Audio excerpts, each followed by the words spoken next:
Hello बच्चों, कैसे हो आप।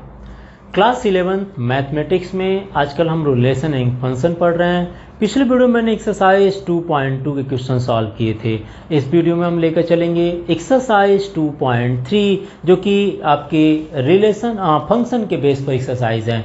देखिए, फंक्शन में सबसे पहले अगर बात करें क्वेश्चन एक्सरसाइज 2.3 की, तो इसमें पूछा है which of the following relation are function and give reason if it is a function determine its domain and range. आपके पास इस तरह की रिलेशन दिया गया और इस रिलेशन को देखकर बताना है कि इसमें से कौन सी रिलेशन फंक्शन है।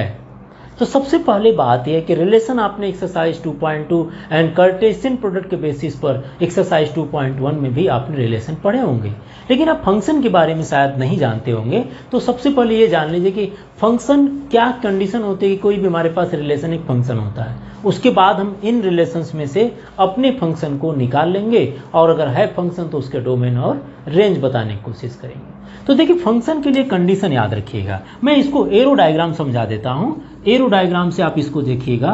नंबर 1 टाइप की बात कर रहा हूँ। यहाँ पर मान लीजिए हमारे पास सेट ए एंड बी है और ये एक दूसरे से रिलेटेड हैं। कैसे रिलेटेड हो रहे हैं वो देखिए आप जरा। 5, 6, 7 और मान लीजिए 3 है। 1 इज रिलेटेड टू 5 है, 1 रिलेटेड टू 5 है, 2 इज रिलेटेड टू 5 है। इसको आप सबसे पहले एक लाइन से याद रखिए। ये देखिए आपके बन गए, ठीक है ना। एक तो कंडीशन यह हो गई। दूसरी कंडीशन आपकी मैपिंग में एरो डायग्राम से दूसरा देख लीजिए। दूसरी कंडीशन क्या हो, 1, 2, 3, 4 और सेट बी मान लीजिए हमारे पास है। ये set A and set B. ये आप सपोज कीजिए 5 है, 3, 2 एंड 3 है और यहाँ पर 1, 5 है, 2, 5 है, इसको 3, 5, ठीक है ना। और यहाँ से 4, 3 हो गया।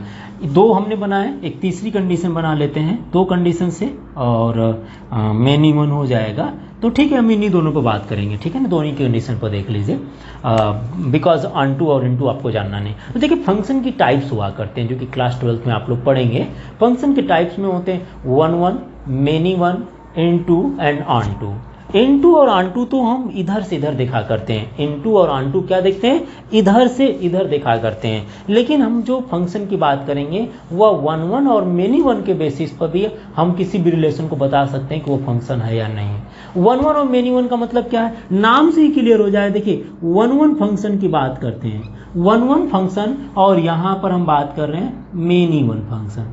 मेनी 1 फंक्शन, अगर कोई फंक्शन जो 1, 1 और मेनी 1 है तो वह फंक्शन आपका, वो रिलेशन आपका फंक्शन होगा। कोई भी रिलेशन अगर 1, 1 और मेनी 1 को फॉलो करता है। 1, 1 का मतलब क्या हुआ, 1, 1 का मतलब हुआ एक एलिमेंट का एक ही इमेज हो। एक एलिमेंट का एक इमेज हो मतलब एक एलिमेंट सेट ए के दूसरे सेट के ओनली 1 एलिमेंट से रिलेटेड हो। जैसे 1, 5 से है, 2, 6 से है, 3, 7 से है, 4, 3 से है। तो ऐसे केसेस में बोला जा सकता है कि यह आपका 1, 1 है, ये आपका फंक्शन है और ये 1, 1 फंक्शन है, बिकॉज इसमें एक एलिमेंट एक से रिलेटेड है। एक एलिमेंट का एक ही इमेज बन रहा है। यह एलिमेंट्स है और इसका इमेज यहाँ पर बी सेट में बन रहा है। और दूसरी कंडीशन यहाँ पर देखिए, एरो डायग्राम से मैंने दूसरी कंडीशन को रिप्रेजेंट किया। यहाँ पर बोलते हैं मेनी टू 1। मेनी टू 1 मतलब कोई भी रिलेशन अगर इस कंडीशन को फॉलो करता है, किसको, मेनी टू 1 को, तब भी वो फंक्शन होता है। मेनी टू 1 का मतलब जैसे देखिए 1 का इमेज 5 है तो 2 का भी इमेज 5 हो जाए, 3 का भी इमेज 5 हो जाए,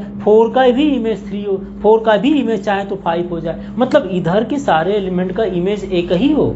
तो इन दोनों कंडीशन को देखा जाए तो ये देखिए, मेनी मतलब 1, 2, 3 का एक ही इमेज बन रहा है, मेनी टू 1। तो ऐसे फंक्शन को मेनी 1 फंक्शन बोलते हैं। अगर कोई रिलेशन इन दोनों कंडीशन को फॉलो करता है, जहाँ पर एक एलिमेंट एक मतलब ढेर सारे एलिमेंट एक ही के साथ इमेज बनाए या एक एलिमेंट एक के साथ इमेज बनाए, ऐसा कोई रिलेशन होगा जो इन दोनों कंडीशन को फॉलो करेगा तो वह रिलेशन आपका फंक्शन होगा। इसके अलावा जो भी कंडीशन होगी, इसके अलावा जो भी अदर कंडीशन होंगे, उस कंडीशन पर हम बोल सकते हैं वो फंक्शन नहीं है, वो क्या है, रिलेशन है। वो फंक्शन नहीं, वो क्या है, रिलेशन है। दूसरी कंडीशन ध्यान दीजिएगा। एक रिलेशन जो है, एक रिलेशन आपके फंक्शन एक रिलेशन हमारे पास कंडीशन होती है, सॉरी एक फंक्शन हमेशा रिलेशन होता है। A function is always a relation, एक फंक्शन हमेशा रिलेशन होता है, लेकिन एक रिलेशन जो होता है वो फंक्शन हो भी सकता है और नहीं भी हो सकता है, ठीक है ना। ये लाइन आपको याद होनी चाहिए। तो इन दोनों कंडीशन के बेसिस पर मैं सबसे पहले 1 की बात कर रहा हूँ। क्वेश्चन नंबर 1 में देखें तो यहाँ पर क्या एक एक एलिमेंट एक से रिलेटेड है या मेनी एलिमेंट 1 से रिलेटेड है। तो यहाँ देखिए 2 1 है, 5 भी 1 से रिलेटेड है, 8 भी 1 से है, 11 भी 1 से है, 14 भी 1 से है, 17 भी 1 से है। मतलब इधर के मेनी एलिमेंट देखिए है ना, 2 5 8 11 14 17, ये सारे एलिमेंट जो ओनली 1 के साथ इमेज बना रहा है। जैसे यहाँ पर ढेर सारे एलिमेंट ओनली 5 के साथ बना रहे हैं, चाहे 4 को भी रब कर दीजिए, 4 को भी चाहे तो आप 5 के साथ इंक्लूड कर दीजिए। तो ऐसा कंडीशन मेनी 1 का बनाता है। इसका मतलब ये आपका जो रिलेशन है वो एक फंक्शन है, इट इज अ फंक्शन। यहाँ पर आप बता सकते हैं, यहाँ मैं लिख देता हूँ आंसर इसका, it is a function, it is a function, ठीक है ना, यह एक फंक्शन है। अब अगर ये फंक्शन है, ये नंबर 1 फंक्शन है, तो इसका डोमेन क्या होगा और रेंज क्या होगा। तो डोमेन और रेंज बता दिया था, पहले भी इस एक्सरसाइज में चल चुके हैं कि जो सारे फर्स्ट एलिमेंट हो जाएंगे वो उसके डोमेन हो जाते हैं, और सारे सेकेंड एलिमेंट जो हो जाते हैं वो आपका रेंज हो जाएगा। तो यहाँ सेकेंड एलिमेंट तो 1 है, लेकिन डोमेन आपका हो सकता है, यहाँ डोमेन मैं लिख देता हूँ, डोमेन क्या हो जाए भाई, डोमेन हो जाएंगे 2 5 8 11 14 17, 2 5 8 11 14 एंड 17। और रेंज क्या हो जाएगा इसका, रेंज क्या बात करेंगे, रेंज की बात करें तो रेंज में ओनली एक ही एलिमेंट है, बिकॉज ये मेनी 1 कंडीशन बना रहा था। तो ये एक फंक्शन है क्योंकि ये इस कंडीशन को फॉलो कर रहा है, और इसका डोमेन और रेंज मैंने वहां लिखा है, ठीक है ना। अब दूसरे कंडीशन को देखिए, दूसरे में देखिए 2 का 1 के साथ इमेज बन रहा है, 4 का 2 के साथ बन रहा है। मतलब यहाँ पर अगर ये होता 2 तो 2 का यहाँ 1 के साथ, 4 यहाँ होता तो 4 का 2 के साथ, 6 का 3 के साथ, 8 का 4 के साथ, 10 का 5 के साथ, 12 का 6 के साथ और 14 का 7 के साथ। मतलब हर एक एलिमेंट का अपना डिफरेंट एलिमेंट के साथ इमेज बन रहा है। तो डिफरेंट एलिमेंट का डिफरेंट इमेज, दैट मीन्स वो 1 1 टाइप का फंक्शन हुआ। तो इसका मतलब ये दूसरा वाला पार्ट भी आपका क्या होगा, ये फंक्शन होगा। तो यहाँ लिख सकते हैं yes it is a function, है ना, या yes it is a function, it is a function. अब अगर ये फंक्शन है तो इसका डोमेन क्या होगा, डोमेन आप देख लीजिए, इजिली आप बता सकते हैं डोमेन क्या होगा इसका, 2 4 6 8 10 लिख लीजिए, 2 4 6 8 10 एंड 12 और 14। रेंज क्या हो जाएगी इस फंक्शन के लिए, रेंज क्या होगी, रेंज इज इक्वल टू 1 2 3 4 5 6 7, 1 2 3 आप लिख दीजिए रेंज, 1 2 3 4 5 6 एंड 7, ये आपकी रेंज हो जाएगी। तो याद रखिएगा मैंने इसको ये नंबर 2 के लिए बताया था, ठीक है ना, नंबर 2 का डोमेन और रेंज। नाउ थर्ड की बात कर रहे हैं, यहाँ पर थर्ड में पूछा है क्या यह भी आपका फंक्शन है। तो देखिए 1 3 से रिलेटेड है, मतलब सिंगल एलिमेंट 1 3 से है और 1 5 से है। तो हमने क्या बताया, हमने तो बताया कि एक का एक इमेज बने या ढेर सारे का एक इमेज बने, लेकिन मैंने यह नहीं बताया कि 1 3 से 1 5 से भी हो और 1 3 से भी हो, ऐसा मैंने नहीं बताया। मतलब ये इधर से नहीं बताया कि इधर के एक एलिमेंट का 2 इमेज बने, इधर के एक एलिमेंट का ढेर सारे प्री इमेज बन जाए। लेकिन आपका डोमेन के एलिमेंट अगर डोमेन अगर मान लीजिए 1 2 है, तो यहाँ पर देख सकते हैं 1 3 से भी है 1 5 से भी है। इसका मतलब एक एलिमेंट का 2 के साथ बन रहा है, और जब एक एलिमेंट 2 के साथ बनेगा इमेज बनाएगा तो वह आपका फंक्शन नहीं होगा, वो फंक्शन नहीं होगा। फंक्शन के लिए बस यही 2 कंडीशन आपको फॉलो करना चाहिए, ठीक है ना। इसका मतलब it is not a function, तो यहां लिख लीजिएगा no it is not a function. अब जब फंक्शन नहीं है तो क्या है, ये एक रिलेशन है, ये तीनों रिलेशन है, ये रिलेशन तो है ही लेकिन फंक्शन नहीं है। और जब फंक्शन नहीं तो डोमेन और रेंज नहीं बतानी, हमसे तो पूछा था कि give reason if it is a function then find its a domain और रेंज। तो डोमेन और रेंज फंक्शन केसेस में आपको बतानी थी, ठीक है। तो 2 कंडीशन को आप याद रखेंगे तो फंक्शन को आइडेंटिफाई कर लेंगे किसी भी रिलेशन के अंदर। चलिए अगले क्वेश्चन को चलते हैं, आप एक बार इसको नोट कर लीजिए तब तक। क्वेश्चन नंबर 2 लेकर, क्वेश्चन नंबर 2 क्या है, find the domain and range of this following function है, जिसमें डोमेन और रेंज बताने के लिए आपके पास 2 फंक्शन दिया। डोमेन और रेंज आपको बताया भी गया था, किसी फंक्शन को देखकर आप कैसे उसके डोमेन और रेंज को आइडेंटिफाई करेंगे। यहाँ देखने के साथ साथ स्टेटमेंट को लिखना पड़ता है कि मार्क्स तभी मिल पाते हैं। तो यहाँ पर देखिए मैं सोल्यूशन लेकर चलता हूँ सबसे पहले पार्ट की। फर्स्ट पार्ट है यहाँ पर f x is equal to minus mod of x. Mod of x means एक मॉडुलस फंक्शन है, और मॉडुलस फंक्शन के बारे में आप लोग तो पहले जानते होंगे। तो एक मॉडुलस फंक्शन का मतलब होता है कि इसमें अगर नेगेटिव वैल्यू पुट करें तो पॉजिटिव देता है, और पॉजिटिव वैल्यू पुट करें तो पॉजिटिव ही आता है। इसका मतलब एक मॉडुलस फंक्शन अगर है तो इसका डोमेन क्या बताए थे आपको, डोमेन क्या पता चलता है कि x की वैल्यू कुछ भी पुट करें यहाँ पर, x की वैल्यू 1 2 3 -1 -2 ऐसा पुट करने पर कभी भी ये नॉट डिफाइंड केस नहीं बनाएगा। नॉट डिफाइंड का मतलब ये इनफाइनाइट या रूट में -1 ऐसा कुछ तो नहीं बनने वाला है। तो इसका मतलब यहाँ पर x की वैल्यू फ्री है आप पुट करने के लिए, तो इसका डोमेन क्या हो जाएगा, सारे रियल नंबर। इसका डोमेन क्या होता है, एक मॉडुलस फंक्शन का डोमेन क्या होता है, रियल नंबर होते हैं। और इसकी रेंज की बात करें तो अगर आप यहाँ पर क्या पुट करें भाई, आप यहाँ पर मान लीजिए 1 पुट करते तो 1 मिलता है, 0 पुट करते हैं तो 0 मिलता है, -1 पुट करते हैं -2 पुट करते हैं तब भी क्या मिलता है, पॉजिटिव वैल्यू मिलती है। इसका मतलब आप नेगेटिव वैल्यू पुट करें चाहे पॉजिटिव वैल्यू पुट करें, आपको रेंज क्या मिल रहा है, रेंज आपको मिल रहा है सारे के सारे पॉजिटिव रियल पॉइंट, सारे पॉजिटिव रियल नंबर। मतलब 0 से शुरू होगा और आपका इनफाइनाइट तक जा सकता है, 0 से लेकर इनफाइनाइट तक के रियल नंबर मिल जाएंगे आपको, ठीक है ना। ये कब मिलेगा, जब हमारे पास मॉडुलस फंक्शन हो। यहाँ पर भी मॉडुलस फंक्शन है लेकिन ये नेगेटिव पार्ट है, माइनस मॉड ऑफ एक्स है। इसका मतलब माइनस मॉड ऑफ है तो यहाँ पर इसका डोमेन और रेंज क्या होगा इसको बताना है, जबकि मैंने ये बता दिया, ये आपकी मिसलेनियस एक्सरसाइज से पहले भी दिया गया होगा, आप वहाँ भी देख सकते हैं कि एक मॉडुलस फंक्शन का डोमेन और रेंज क्या होता है। तो चलिए इसके बारे में बात करते हैं कि हमारे पास मॉडुलस फंक्शन है लेकिन वो नेगेटिव दिया है, तो ऐसे केसेस में इसका डोमेन क्या हो सकता है। तो सबसे पहले डोमेन लिखते हैं। डोमेन के लिए क्या लिखेंगे, इट एग्जिस्ट। देखिए मॉड ऑफ एक्स है, एक्स की वैल्यू 0 रखिए तो 0 आएगा, एक्स की वैल्यू -1 रखिए तो आप रख सकते हैं -1 की वैल्यू +1 आ जाएगी, लेकिन माइनस करने पर माइनस हो जाएगी, -2 -3 एक्स के प्लेस पर कुछ भी रखिए, आप रखने के लिए फ्री हैं। इसका मतलब ये x की सारे वैल्यू के लिए एग्जिस्ट करेगा, तो यहाँ लिख सकते हैं it exist for all values of x, it exist for all values of x।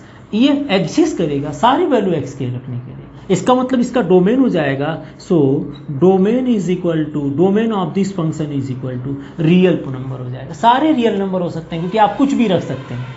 अब हम बात करते हैं रेंज के लिए। रेंज में क्या होगा भाई, आप रखिए यहाँ पर कुछ भी, जैसे मान लीजिए आपने रख दिए मॉड ऑफ एक्स है, आपने रख दिए यहाँ पर -1 रख दिए, क्या मिल गया +1। आपने यहाँ पर प्लस मॉड ऑफ एक्स है, मान लीजिए आपने यहाँ पर रख दिए +2, मिला क्या -2। आपने रख दिए 0 तो क्या मिला, 0 मिल गया। आपने रख दिए +1 रख दिए, +1 रखे, मिला क्या -1। आपने रख दिए +2 रख दिए, मिला क्या -2। आप तो देख रहे हैं ना कि आप पॉजिटिव रख रहे हैं तब भी क्या मिल रहा है, नेगेटिव मिल रहा है। आप नेगेटिव रख रहे हैं तब भी क्या मिल रहा है, नेगेटिव मिल रहा है। इसका मतलब आप देख सकते हैं रेंज में क्या आएगी, क्योंकि आपको पता है कि मॉड हमेशा पॉजिटिव वैल्यू देता है लेकिन बाहर नेगेटिव होने का इसकी जो रेंज आ जाएगी, range of this function is equal to सारे के सारे रियल नंबर जो नेगेटिव होंगे वो आ जाएंगे, या आप बोल सकते हैं कि इसकी रेंज जो होगी -∞ टू 0, 0 से लेकर -∞ होगा, जिसमें 0 इंक्लूड होगा बिकॉज 0 रख सकते हैं, 0 रखने पर ये एग्जिस्ट करेगा। तो रेंज आ जाएगी सारे के सारे रियल नंबर जो नेगेटिव वाले होंगे, ठीक है ना, रियल नंबर जो नेगेटिव वाले होंगे या -∞ टू 0, ये मैंने आपको बताया था, ठीक है। तो ये रहा आपके पास मॉडुलस फंक्शन इस तरह से दिया है तो उसका डोमेन और रेंज क्या होंगे। यहाँ पर तो आप कैलकुलेशन भी नहीं कर सकते, यहाँ तो आपको डायरेक्टली बताना होगा। हम इस क्वेश्चन की बात करते हैं, f(x) is equal to √9 - x²। 9 - x², दो कंडीशन आपको मैंने बताया था, आपने ये नोट कर लिए होंगे, मैं रब कर दे रहा हूँ, ठीक है।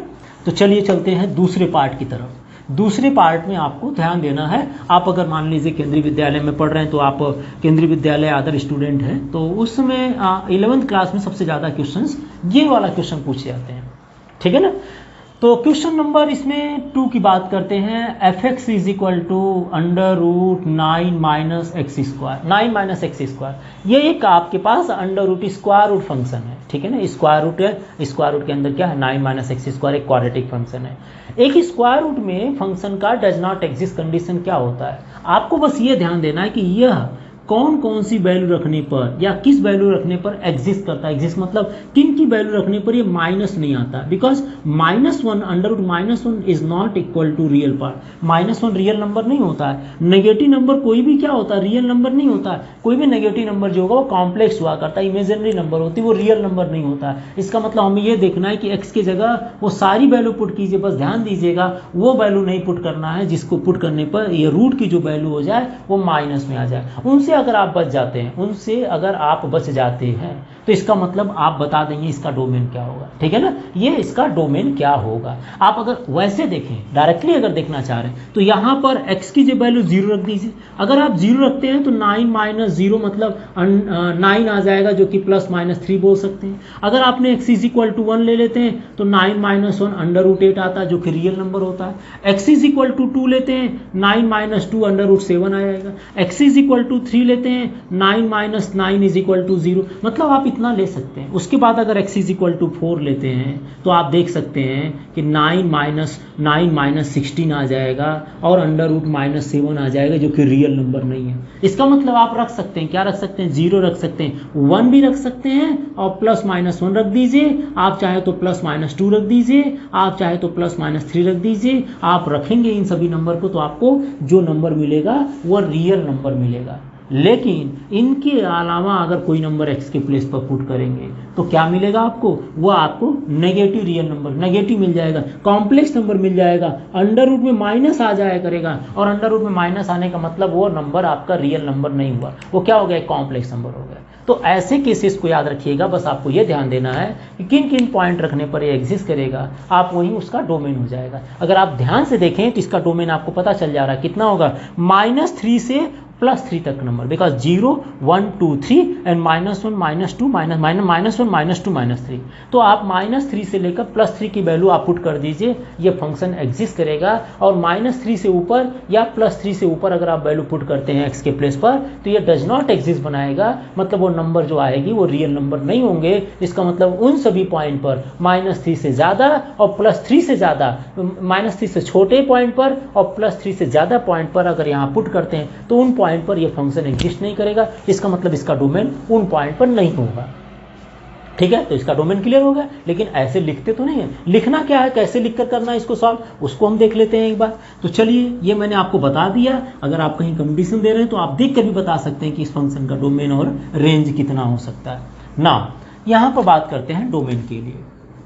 ठीक है, डोमेन में क्या लिखेंगे, डोमेन में लिखेंगे, अब इसकी बात करते हैं कि 9 - x² की जो वैल्यू होनी चाहिए हमेशा पॉजिटिव होनी चाहिए। अगर ये हमेशा पॉजिटिव है इसका मतलब वो रियल नंबर है। अगर ये नेगेटिव हो गया पूरी की पूरी वैल्यू तो ये डज नॉट एग्जिस्ट बनाएगा, मतलब नंबर सिस्टम का नंबर नहीं होगा, रियल नंबर नहीं होगा। तो लिख देंगे यहाँ पर it exist only when 9 - x² is always greater than हो या इक्वल टू 0। ये तभी एग्जिस्ट करेगा, √9 - x² में 9 - x² तभी एग्जिस्ट करेगा जब यह क्या होना चाहिए, it exist only when 9 - x² is greater than equal to 0। और 9 - x² इसका फैक्टर कर लीजिए, 3 का square -x² is greater than 0। या हम इसको लिख सकते हैं 3 - x या a - b और a + b लिख सकते हैं ना भाई, इनका फैक्टर कर लीजिए a² - b² से, तो a - b और a + b हो जाएगा। अब ये दो कंडीशन आ गए आपके। अगर आप इनइक्वालिटीज़ नहीं पढ़े तो यहाँ डायरेक्टली याद रखिएगा, और इनइक्वालिटीज़ अगर आप पढ़ लेंगे, जैसे कि आगे आपका इनइक्वालिटीज़ है लीनियर इनइक्वेशन या लीनियर इनइक्वालिटीज़ के नाम से बोलते हैं, तो वहाँ पर इस तरह के प्रोडक्ट को बताया जाता है कि दो नंबर का मल्टीप्लाई अगर ग्रेटर देन इक्वल टू 0, दो नंबर अगर मल्टीप्लाई में ग्रेटर देन इक्वल टू 0 है तो केस नंबर 1 बनता है। अगर नहीं याद रखेंगे तो डायरेक्ट लिख दीजिएगा, मैं बता दे रहा हूँ पहले। तो ये लीनियर इनइक्वालिटी जिन्होंने पढ़ ली है तो उसके लिए फिर से करने के लिए, केस 1 क्या है कि दो नंबर अगर है, जैसे मान लीजिए 2 है और 3 है, दोनों का मल्टीप्लाई ग्रेटर देन 0 होगा। तो जब दोनों नंबर ग्रेटर देन तभी 0 होंगे जब या तो दोनों नंबर पॉजिटिव हो या तो दोनों नंबर का मल्टीप्लाई दोनों के दोनों नेगेटिव होंगे, तभी इन दोनों का मल्टीप्लाई जो आएगा 6 आएगा वो ग्रेटर देन 0 होगा। अगर एक नंबर पॉजिटिव आ जाए और दूसरा नंबर नेगेटिव आ जाए तो आप बताइए क्या ग्रेटर देन 0 होगा? क्या ये दोनों का मल्टीप्लाई जो आएगा वो ग्रेटर देन 0 होगा? कहेंगे नहीं होगा। क्यों नहीं होगा? बिकॉज 2 × -3 करने पर -6 आ जाएगा, -6 ग्रेटर देन 0 नहीं है। इसका मतलब ये कंडीशन नहीं होगी। यहाँ पर अगर केसेस बनाएंगे तो दो केसेस बनेगा,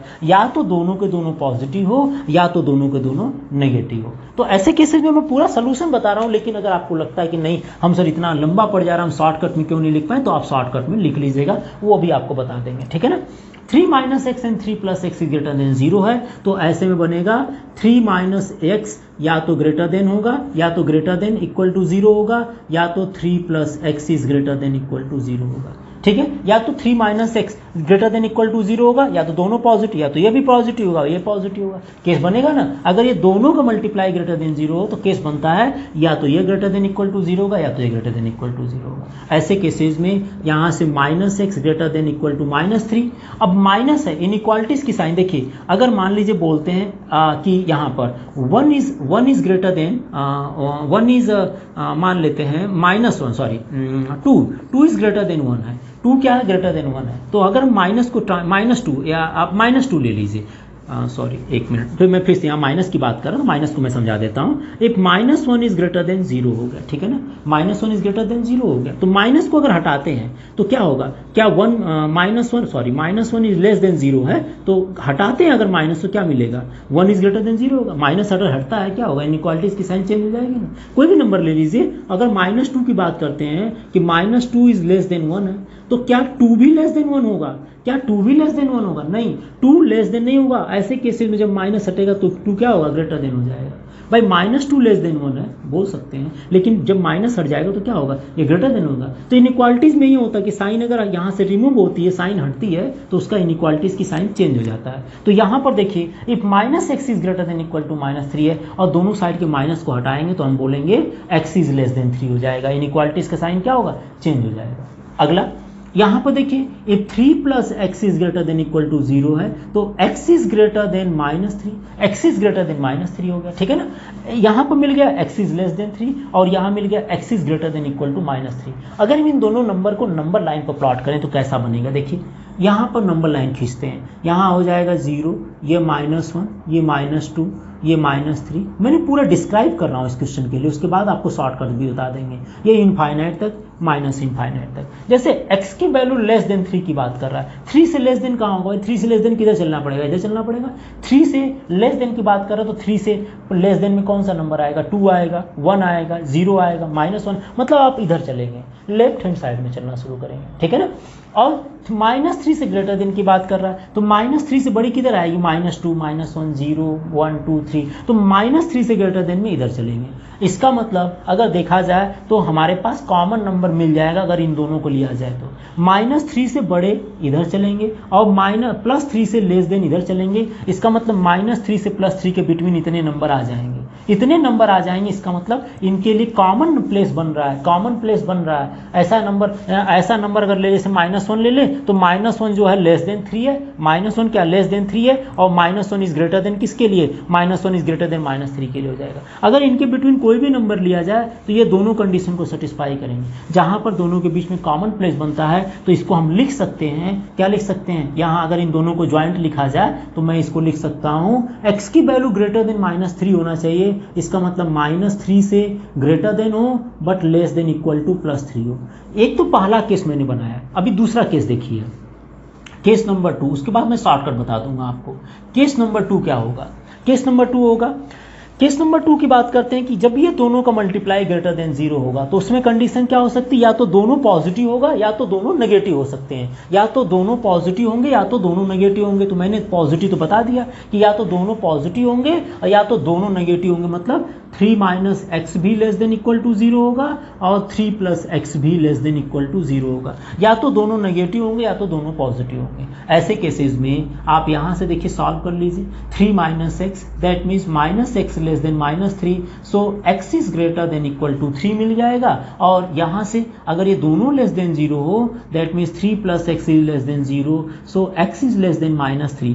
तो x इज ग्रेटर देन 3 हो गया और x इज -3 हो गया, लेस देन इक्वल टू -3। हम इनको नंबर लाइन पर प्लॉट करते हैं, देखते हैं क्या ये दोनों एक ही डायरेक्शन में या कॉमन पॉइंट बना रहे हैं। अगर कॉमन पॉइंट बनाएंगे या इनके बिटवीन ऐसे कोई पॉइंट मिल जाते हैं जो दोनों लाइन को सेटिस्फाई करें, दोनों x की वैल्यू के लिए सेटिस्फाई करें, या दोनों इनइक्वालिटी सेटिस्फाई करें तब तो बोलेंगे कि वो इसका सोल्यूशन हो सकता है। जैसे यहाँ पर यह सोल्यूशन है, यह इस इनइक्वालिटीज़ का सोल्यूशन है, क्योंकि इनके बिटवीन जो भी नंबर आएगा वह इस इनइक्वालिटीज़ को सेटिस्फाई करेगा।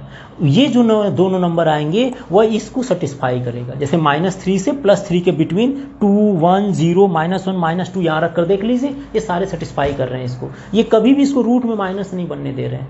तो ऐसे केसेस में यहाँ देखते हैं, जरा नंबर लाइन पर इनको प्लॉट कर लीजिए, जरा 0 1 -1 -2 -3, ऐसे में -4 भी हो सकता है, और डॉट डॉट इनफाइनाइट कर लीजिए, यहाँ 1 2 3 4, ऐसे में इनफाइनाइट। तो देखिए x की वैल्यू 3 से ग्रेटर देन चलने के लिए बात कर रहा, तो हम इधर बढ़ेंगे, 3 से ग्रेटर देन का मतलब 4 5 6 की तरफ चलेंगे, और -3 से ग्रेटर देन की बात कर, -3 से लेस देन की बात कर रहा है तो ये इधर चलेंगे। इसका मतलब ऐसा कोई कॉमन नंबर नहीं बन रहा है जो दोनों को सेटिस्फाई करे। अगर कॉमन की बात करें, जैसे मान लीजिए ये रेंज इसका इधर आ रहा है, -3 से लेस देन का मतलब हो गया कि -4, -4 को अगर लेंगे तो -4 क्या ग्रेटर देन 3 है? नहीं है। -4 क्या ग्रेटर देन 3 है? नहीं है। इसका मतलब ये अगर इधर का पॉइंट लेते तो इसको सेटिस्फाई नहीं करेगा, और इधर का पॉइंट लेते हैं तो इसको सेटिस्फाई नहीं करेगा।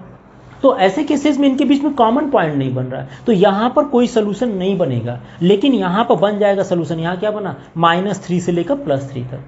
तो अब मैंने आपको बता दिया था कि अब केसेस में आपको लिखना पड़ता है। आपको मैंने पहले ही बता दिया कि यहाँ पर x की वैल्यू 0 1 2 3 या -1 -2 -3 तक रख सकते हैं, वही उसका डोमेन हो जाएगा। लेकिन इसको सॉल्व करना पड़ता है, तो सॉल्व का प्रोसेस मैंने ये बता दिया आपको कि ये 9 - x², उसको आप पहले लिख दीजिए, फैक्टर कर दीजिए, और ये केस आ जाता है। अगर आप इनइक्वालिटीज़ नहीं पढ़ते हैं तो ये लाइनिंग आप नहीं लिखेंगे तब, ठीक है, आप मत लिखिए, कोई बात नहीं। इनइक्वालिटीज़ अगर पढ़े हैं तब तो आपको आसानी हो जाएगी। क्या लिखेंगे? तब आप ये लाइन मत लिखिए। इनइक्वालिटीज़ अगर पढ़ें तो ये पूरा कंप्लीट लिख लीजिएगा, ठीक है ना। वैसे प्रोसेस यही है कि आप इतना लिख कर करेंगे ताकि मिस्टेक ना हो आपसे।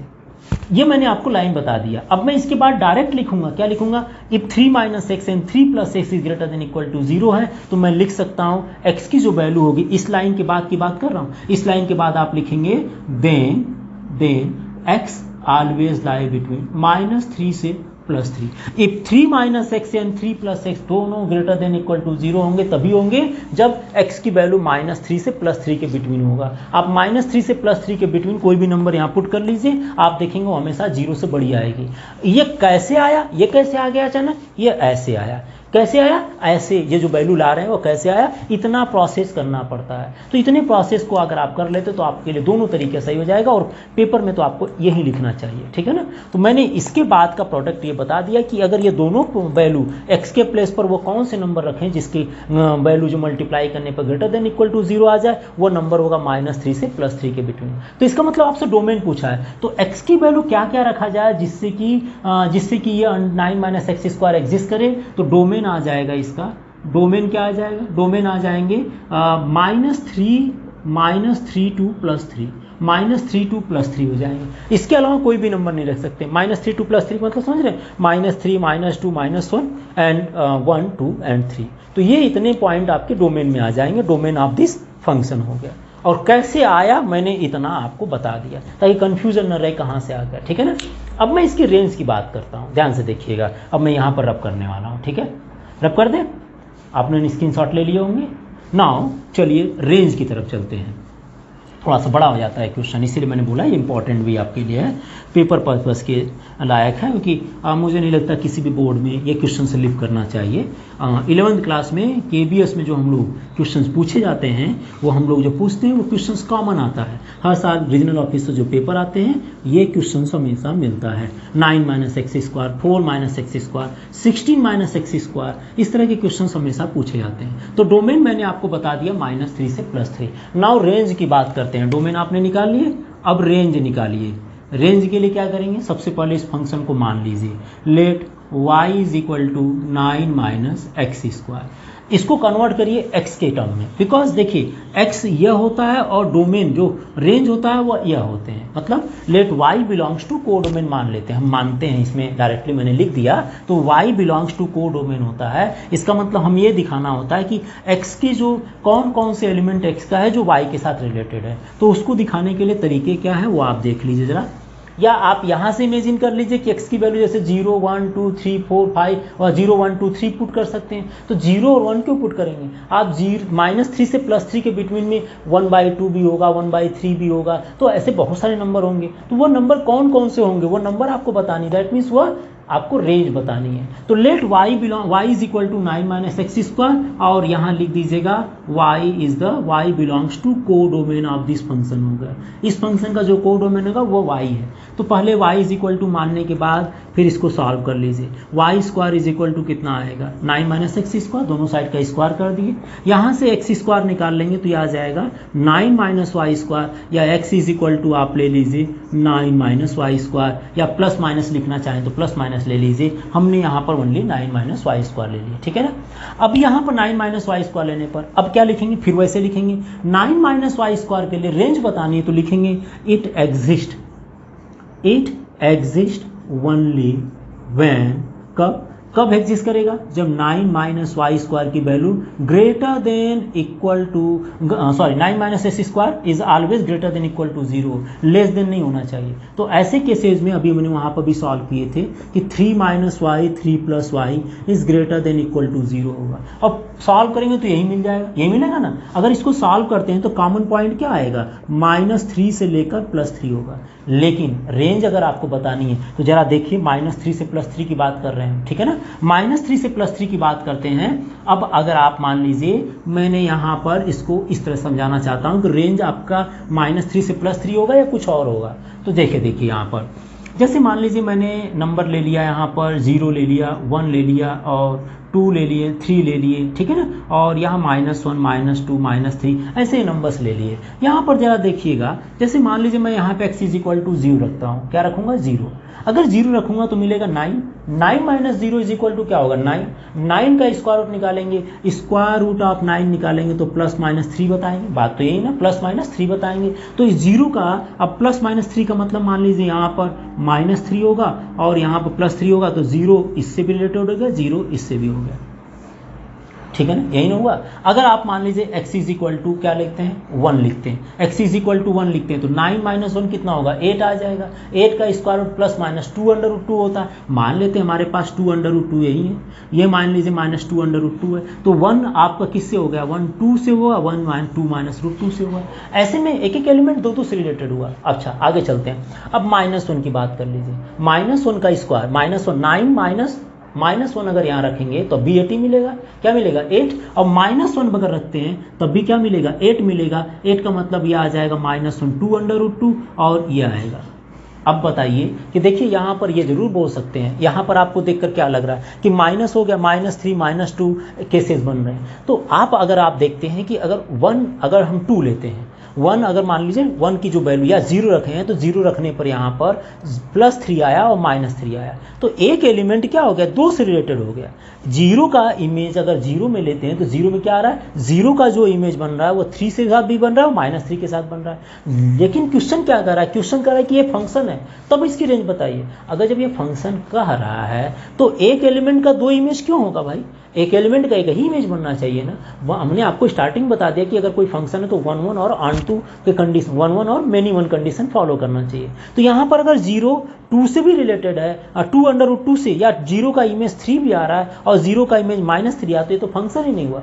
तो ये फंक्शन तभी बना रहेगा जब इसमें एक एलिमेंट का एक ही इमेज हो। तो इसका मतलब इसमें नेगेटिव वाले नंबर्स को नेगलेक्ट कर दिया करते हैं। हमेशा याद रखिएगा, जब भी करेंगे हमेशा पॉजिटिव लेकर चलेंगे। तो जब पॉजिटिव लेकर चलेंगे तो ये क्या होगा, अब ये एक फंक्शन है। 1 अगर यहाँ रखते हैं तो क्या आता है 8 आता, √8 आता, और √8 में जो वैल्यू आएगी +-2√2 न लेकर 2√2 लेंगे, तब जाकर ये फंक्शन भी बना रहेगा और साथ ही साथ ये एक फंक्शन बना रहेगा और उसकी रेंज बता सकते हैं। इसीलिए जब -3 से +3 है, जब एक एलिमेंट का 2 इमेज आ रहा है तो उस नेगेटिव वाले नंबर को नेगलेक्ट कर दीजिएगा। क्योंकि अगर नेगेटिव वाले नंबर्स को लेकर चलते हैं, 1 को इससे भी दिखाते हैं और 1 को इससे भी दिखाते हैं, तो वो फंक्शन ही नहीं देता है। जब फंक्शन ऐसा केसेस बनता है तो उसमें ओनली नेगेटिव को हटा देते हैं, 0 और 0 के बाद जितने पॉजिटिव का इमेज बन रहा है, ये यहाँ से लेकर यहाँ तक के सारे एलिमेंट आपके रेंज में आ जाएगी और यहाँ से रेंज से नेगलेक्ट कर देते हैं। तो इसीलिए हम बोलते हैं यहाँ पर आप लिखेंगे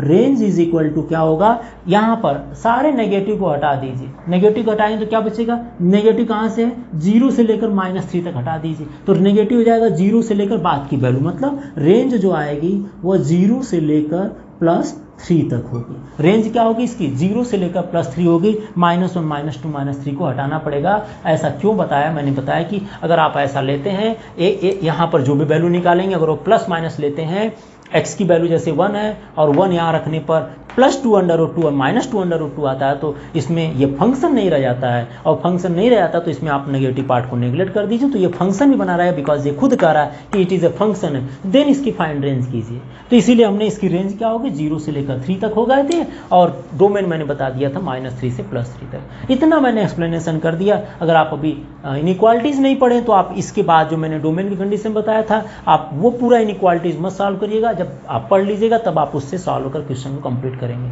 नहीं तो डायरेक्ट आप वो लिख दीजिएगा। और रेंज में भी ये कंडीशन यहाँ तक लिखने के बाद आप बता सकते हैं कि 0 to 3 द रेंज हो जाएगा, ठीक है ना। तो रेंज बता दिया, डोमेन बता दिया। चलिए अगले क्वेश्चन की तरफ चलते हैं, क्वेश्चन नंबर 3 की तरफ। Question number 3 and question number 4 मैंने यहाँ पर नोट किया हूँ। क्वेश्चन नंबर 3 क्या है, a function f is defined by fx is equal to 2x - 5 है, then write the value of f0, f7 and f-3। ये तो बहुत सिंपल क्वेश्चन है।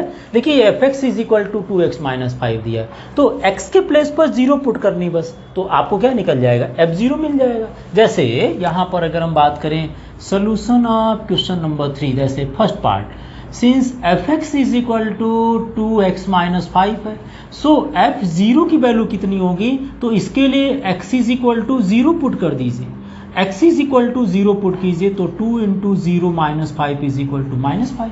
सिमिलरली दूसरा पूछा है f7 की वैल्यू क्या हो सकती है, तो आप इसी फंक्शन में x is equal to 7 put कर दीजिए, तो f7 is equal to 2 × 7 - 5, 14 - 5 is 9, ऐसे ही -3 पुट कर लीजिएगा, हो जाएगा ना। आप थर्ड में क्या करेंगे, x is equal to -3 put कर लेंगे, तो f ऑफ -3 मिल जाएगा, 2 × -3 एंड -5 मतलब ये आ जाएंगे -6 एंड -5 इज इक्वल टू -11, ठीक है।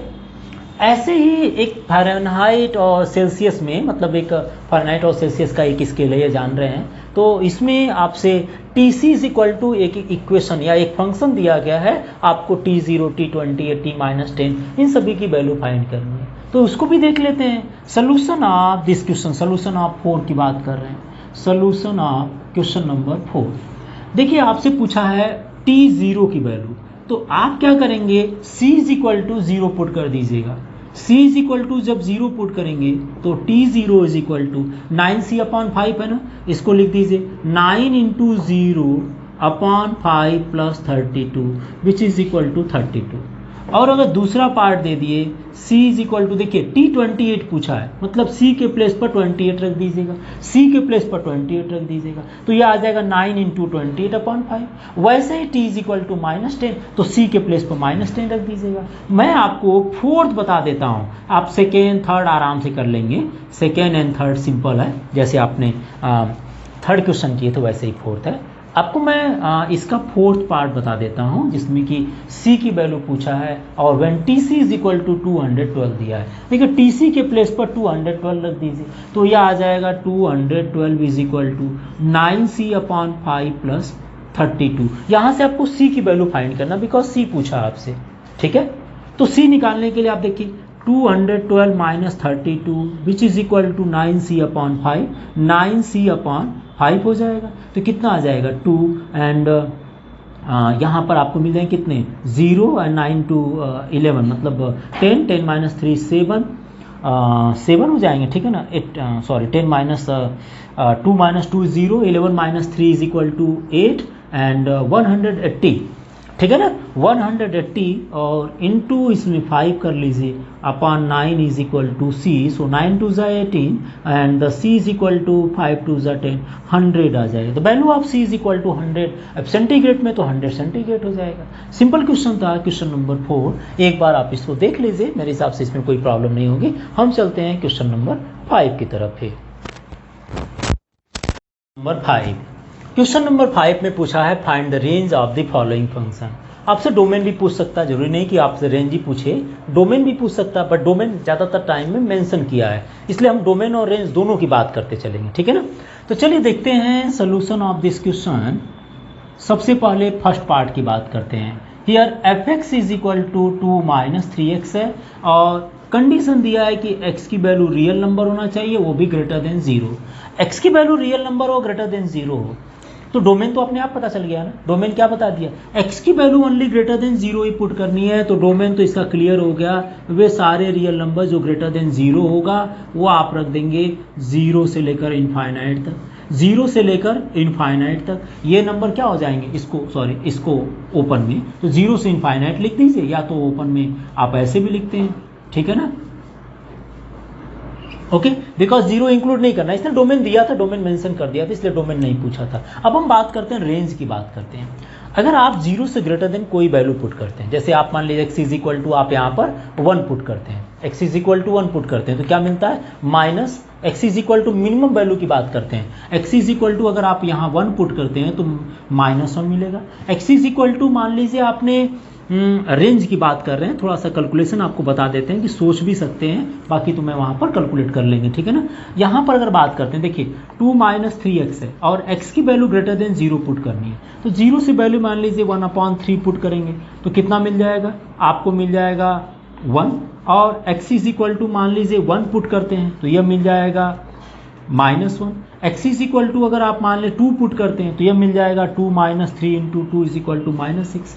तो आपको ये आइडिया नहीं लग पाए कहाँ से कहाँ तक चलना, बिकॉज ये 1 भी मिल रहा है। और आप अगर मिनिमम को और देखा जाए, x इज इक्वल टू मान लीजिए 0 से जस्ट बड़ी की बात करें तो आपका हो सकता है 0 से जस्ट बड़ी की मतलब 0.1 भी हो सकता है जी, 0.1 ले लीजिए, तो 0.1 लेंगे तो 2 minus 3 into 0.1 that means 2 minus 0.3 आ जाएगा। 2 माइनस 0.3 का मतलब 1 पॉइंट समथिंग 1.97 समथिंग आ जाएगा। तो आप तो ये बता ही नहीं पाएंगे 1.97 तो मिनिमम वैल्यू क्या आ रही है। तो इसके लिए सबसे पहले तो y में कन्वर्ट कर लिया करिए, ठीक है ना। और जो सबसे लोवेस्ट वैल्यू आई आपको दिख रहा है क्या, नेगेटिव नंबर की तरफ बढ़ेंगे, नेगेटिव नंबर की तरफ बढ़ेंगे, नेगेटिव नंबर जरूर होगा, लेकिन स्मॉलेस्ट नंबर कौन सा होगा, स्मॉलेस्ट नंबर से तो नेगेटिव की तरफ चलेंगे। तो ऐसे में सबसे पहले इसको y में कन्वर्ट कर लिए, जैसे कि आप हर बार क्वेश्चन को कन्वर्ट करते हैं। तो लेट कीजिए पहले, let y belongs to codomain आप मान लीजिएगा, ठीक है ना, codomain. Then y is equal to आप इस पूरे फंक्शन को ले रहे हैं 2 माइनस 3x, यहाँ से आपको मिल जाएगा y minus 2 upon -3 is equal to x, या आप इसको लिख सकते हैं 2 माइनस वाई, यहाँ से माइनस कॉमन ले लीजिए, -3 इज इक्वल टू है, माइनस से माइनस कैंसिल कर लीजिए, तो यहाँ से x की जो वैल्यू मिल जाएगी वो 2 माइनस वाई अपॉन 3, एक्स की वैल्यू मिल गई 2 माइनस वाई अपॉन 3। अब आप बताइए y को देखकर बताइए क्या y की वैल्यू के लिए कोई बाउंडेशन हो सकती है क्या, y तो डिनोमिनेटर में है नहीं, y अंडर रूट में है नहीं, इसका मतलब कोई बाउंडेशन नहीं है। हम y की वैल्यू कुछ भी पुट कर दें, y की वैल्यू हम कुछ भी रख सकते हैं, y की वैल्यू हम कुछ भी रख सकते हैं, वो सारे x से रिलेटेड होंगे। वहाँ पर कंफ्यूजन हो रहा था, वहाँ पर सबसे लोवेस्ट नहीं पता हो रहा था, तो यहाँ पर आपको पता चल जा रहा है कि यहाँ पर बताया कि x इज ग्रेटर देन 0 रखने पर क्या कंडीशन हो सकती है। तो आप ये लिखिए, कैसे लिखेंगे, देखिए कैसे लिखेंगे, when x is greater than 0 है then 2 minus y upon 3 is greater than 0, तो यहाँ से मिल जाएगा 2 minus y is greater than 0 then minus y is greater than -2, so y is less than 2। ये आपकी रेंज मिल जाएगी y के लिए। यहाँ देखकर बोलें तो डायरेक्टली बोल सकते हैं कि y की वैल्यू कुछ भी रख सकते हैं, लेकिन कंडीशन दे दिया क्या, कब के लिए, अगर ये नहीं होता, अगर ये नहीं होता तो आप यहाँ बोल सकते थे, क्या बोल सकते थे कि यहाँ पर y की वैल्यू रियल पॉइंट होता, अगर ये नहीं दिया जाता, इसका डोमेन की कंडीशन नहीं दी जाती। लेकिन यहाँ दिया है कि x is greater than 0 he put करनी है, तो मैंने तो क्या किया, मैंने पहले इसको x is equal to y के टर्म में ला दिया, और x की वैल्यू ग्रेटर देन 0 जब रखेंगे तो 2 माइनस वाई, x की वैल्यू कितनी है, x की वैल्यू ग्रेटर देन 0 पुट करने के लिए कहा है, और x की वैल्यू कितनी है 2 माइनस वाई अपॉन 3 है, तो 2 minus y upon 3 is equal to 0, cross multiply कर देंगे तो 2 माइनस वाई ग्रेटर देन 0 मिलेगा। इसका मतलब y इज लेस देन 2 मिला, y की वैल्यू 2 से छोटी होगी वही आपकी रेंज होगी। 2 से छोटी का मतलब हो गया रेंज, आप बता सकते हैं रेंज क्या होगी भाई, 2 से छोटी का मतलब हो गया 2 से लेकर माइनस इनफाइनाइट से 2 कर लीजिए ना, माइनस इनफाइनाइट से 2। 2 से छोटी कोई भी हमारे पास जो रियल पॉइंट होंगे वो रेंज में आएंगे। अगर x की वैल्यू आप यहाँ पुट करते हैं तो जो भी आएगा वो 2 से छोटी आएगा, 1 से बड़ी होगी और 2 से छोटी होगी, ठीक है ना। 1 से बड़ी और 2 से छोटी हो सकती है। तो ये इसकी रेंज हो गई, आप इसको नोट कर सकते हैं। ये लाइन तभी अप्लाई करेंगे जब ये कंडीशन दी गई। अगर ये लाइन नहीं दी जाएगी तो डायरेक्टली लिख सकते हैं यहाँ पर कि रेंज इज इक्वल टू सारे रियल पॉइंट, बिकॉज यहाँ पर y की वैल्यू कुछ भी पुट किया जा सकता है। तो ये आपका रेंज हो गया। नंबर ये कौन सा रहा, नंबर 1 रहा। अब क्वेश्चन नंबर 2 की बात करते हैं रेंज के लिए। मैं इसको रब कर दूँ, आप एक बार स्क्रीनशॉट ले लीजिए, ठीक है। चलिए मैं चलता हूँ सोल्यूशन नंबर 2 लेकर, आप इसको एक बार ध्यान से देख लीजिएगा। थोड़ा क्वेश्चन है कॉम्प्लिकेटेड, लेकिन अगर ध्यान से चलेंगे तो मुझे नहीं लगता कोई प्रॉब्लम आएगी। नाउ नेक्स्ट लेकर चलते हैं क्वेश्चन नंबर सोल्यूशन नंबर 2 लेकर चलेंगे। तो क्वेश्चन क्या है सोल्यूशन नंबर 2 के लिए, यहाँ पर f(x) is equal to x square plus 2 है, लेकिन कोई बाउंडेशन नहीं, ओनली ये बताया रियल पॉइंट रखना है, ठीक है। रियल पॉइंट रखना है। यहाँ पर आप भी देख सकते हैं कि अगर रियल नंबर रखेंगे तो डोमेन तो आपका रियल नंबर हो जाएगा। साथ ही साथ एक चीज़ ये देखिएगा, ये स्क्वायर का फंक्शन है, क्या है, स्क्वायर है। तो मिनिमम स्क्वायर में क्या मिलेगी, मिनिमम वैल्यू क्या मिल सकती है। अगर x इज इक्वल टू 0 रख दें तो मिनिमम आपको 2 मिल सकता है। मिनिमम क्या मिल सकती है, 2 मिलेगा। आप देखिए -1 रखिए, -1 का स्क्वायर कितना होगा, +1, तो 2 + 1 3 हो जाएगा। मिनिमम तभी हो सकती है, मिनिमम वैल्यू अगर ये हट जाए तो मिनिमम 2 हो जाएगी। मैक्सिमम क्या होगा, मैक्सिमम बता ही नहीं पाएंगे। क्यों नहीं बता पाएंगे भाई, x की वैल्यू 1000 रखिएगा तो 1000 का स्क्वायर, जितनी वैल्यू इंक्रीज करते जाएंगे, या चाहे वैल्यू माइनस में रखिए, क्यों ना क्यों रखिए, -3 -4, वो माइनस क्या होगा, स्क्वायर होने पर प्लस हो जाएंगे, और ऐड होने पर पॉजिटिव वैल्यू आती जाएगी। क्या होगी, पॉजिटिव वैल्यू आती जाएगी। इसका मतलब कितनी बड़ी पॉजिटिव वैल्यू आएगी नहीं पता, कितनी बड़ी पॉजिटिव वैल्यू आएगी नहीं पता। इसलिए इसके आप रेंज की बात कर रहे हैं तो पॉजिटिव वैल्यू नहीं पता, लेकिन मिनिमम वैल्यू पता है 2 है, तो 2 से लेकर पॉजिटिव वैल्यू तक ये इसकी रेंज हो सकती है। तो आपने तो बता दिया है ऐसे देख कर, लेकिन हमें तो दिखाना है। तो दिखाएंगे कैसे, वो देख लीजिए आप। पहले तो डोमेन लिख दीजिएगा, डोमेन ऑलरेडी मेंशन किया हुआ है, क्योंकि यहाँ x की वैल्यू कुछ भी रखा जा सकता है, इसलिए डोमेन आपका रियल पॉइंट हो सकता है, लेकिन यहाँ पर सभी पॉइंट के लिए एग्जिस्ट करेगा। नाउ रेंज की बात करते हैं। रेंज में क्या करेंगे, लेट y एलिमेंट ले रहे हैं, किसके, को डोमेन से रिलेटेड ले रहे हैं। देन आप y is equal to x square plus 2, यहाँ से x square is equal to y minus 2, x is equal to आप लेंगे √y माइनस 2। प्लस माइनस लेने पर प्रॉब्लम क्या आती है, अभी मैंने उधर बताया था 9 - x स्क्वायर के लिए कि एक एलिमेंट का 2 इमेज नहीं बनना चाहिए। तो x is equal two plus minus का मतलब x इज इक्वल टू अगर 1 हो तो 1 का 2 इमेज बन जाएगा, तो 2 इमेज तो नहीं होना चाहिए, तो वो फंक्शन नहीं होगा, इसलिए हमने यहाँ पर पॉजिटिव लिए ओनली, ठीक है ना। तो ना यह आ गया √y माइनस 2। अब यहाँ पर बताएंगे क्या कि इट एग्जिस्ट, क्योंकि y माइनस 2 की वैल्यू अगर ग्रेटर देन 0 होगा तभी एग्जिस्ट करेगा, ग्रेटर देन या इक्वल टू 0 हो तभी एग्जिस्ट करेगा। अगर y माइनस 2 की वैल्यू नेगेटिव नंबर हो जाए तो अंडर रूट में नेगेटिव नंबर क्या होता है, कॉम्प्लेक्स हो जाता है, रियल नंबर नहीं रहता, इसलिए डज नॉट एग्जिस्ट हो जाएगा। इसलिए यहाँ लिखेंगे it exist only when y minus 2 या तो ग्रेटर देन हो या तो इक्वल टू 0 हो। इसका मतलब y is greater than equal to के लिए ये एग्जिस्ट करेगा, y is greater than equal to 2 के लिए एग्जिस्ट करेगा। तो आपकी रेंज क्या आएगी, रेंज आ जाएगी 2 से बड़ी चाहे जितनी हो। तो रेंज आप लिख सकते हैं, यहाँ पर मैं लिख देता हूँ, रेंज इज इक्वल टू क्या आ जाएगी, 2 को इंक्लूड किया है, 2 से लेकर इनफाइनाइट तक की सारे रियल नंबर आपकी यहाँ पर रखी जा सकती है, जिसके लिए एग्जिस्ट करेगा। 2 से छोटी आप नहीं रखेंगे, 2 से छोटी अगर 1 रखते हैं तो 1 माइनस 2 इज इक्वल टू -1 आएगा, जो कि रियल नंबर नहीं होगा। इसलिए आपका रियल रेंज क्या आ जाएगी, 2 से इनफाइनाइट तक हो जाएंगे। अगले पार्ट को लेकर चलते हैं, क्वेश्चन नंबर नेक्स्ट लेकर चलते हैं। क्वेश्चन नंबर 3 की बात करते हैं।